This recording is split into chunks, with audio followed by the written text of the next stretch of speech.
और इस वक्त की सबसे अहम और बड़ी खबर, पूर्व आईपीएस अजीम मरूम ने बीजेपी की सदस्यता ले ली है। इस मौके पर केंद्रीय मंत्री अनुराग ठाकुर ने समाजवादी पार्टी पर तीखा निशाना साधा है। अनुराग ठाकुर ने कहा है कि एसपी में दंगा कराने वाले शामिल होते हैं, वहीं बीजेपी में दंगा रोकने वालों को जगह मिलती है। उन्होंने कहा है कि एसपी में सिर्फ जेल और बेल वालों को टिकट मिलता है।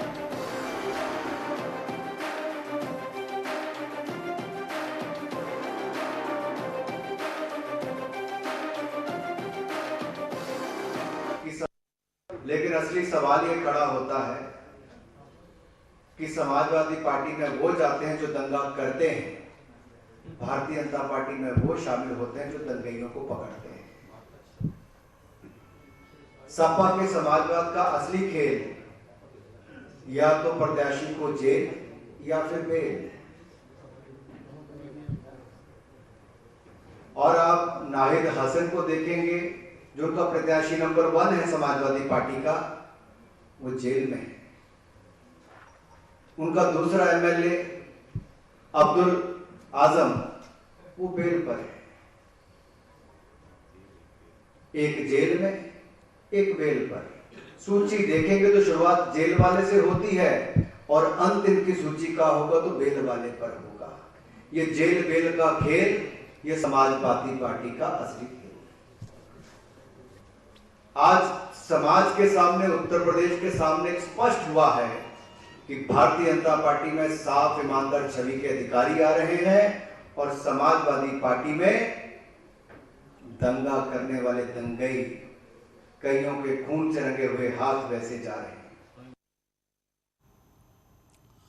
और इस वक्त बड़ी खबर आ रही है, एआईएमआईएम ने जारी की है प्रत्याशियों की लिस्ट। उम्मीदवारों की पहली लिस्ट जारी की है। 100 सीटों पर चुनाव लड़ रही है एआईएमआईएम। लोनी से डॉक्टर मेहताब को टिकट दिया गया है। गढ़मुक्तेश्वर से फुरकान चौधरी, दौलाना से हाजी आरिफ, सिवालका से रफत खान, सरदना से जीशान आलम, किठौर से तस्लीम अहमद, बेहट से अमजद अली, बरेली से शाहीन रजा खान, सहारनपुर देहात से मरगूब हसन। ये यहां पर एआईएमआईएम की लिस्ट है जो इस वक्त हम आपकी स्क्रीन पर आपको दिखा रहे हैं। 9 सीटों पर फिलहाल उम्मीदवारों का ऐलान किया गया है। उत्तर प्रदेश में एआईएमआईएम 100 सीटों पर चुनाव लड़ रही है और फिलहाल 9 सीटों पर इसने अपने प्रत्याशियों का ऐलान किया है।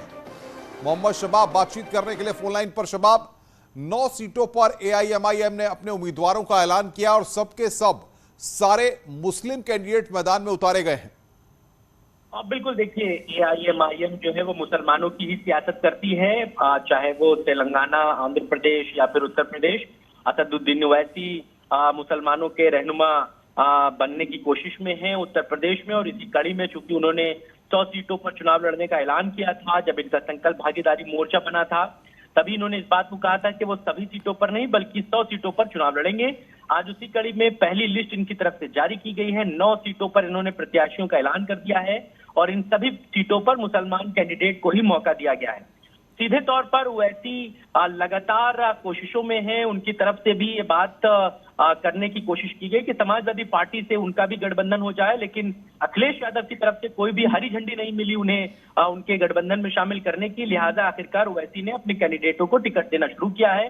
निश्चित तौर पर प्रत्याशी पूरी जोर शोर के साथ चुनाव की तैयारियों में है और देखना दिलचस्प होगा कि ओवैसी के प्रत्याशी चुनावों में क्या कमाल कर पाते हैं। बहुत बहुत शुक्रिया आपका बातचीत करने के लिए और तमाम अपडेट देने के लिए। शबाब हमारे साथ जुड़े हुए थे, इस वक्त की बड़ी खबर पर हमें अपडेट दे रहे थे।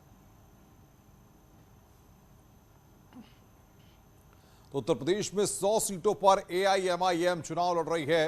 ये इस वक्त की बड़ी खबर एआईएमआईएम ने जारी की है पहली लिस्ट। इस वक्त की बड़ी खबर हम आपको बता रहे हैं।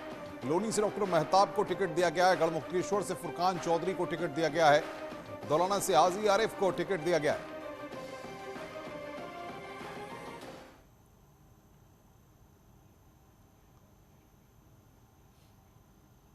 भीम आर्मी के चीफ चंद्रशेखर ने अखिलेश यादव पर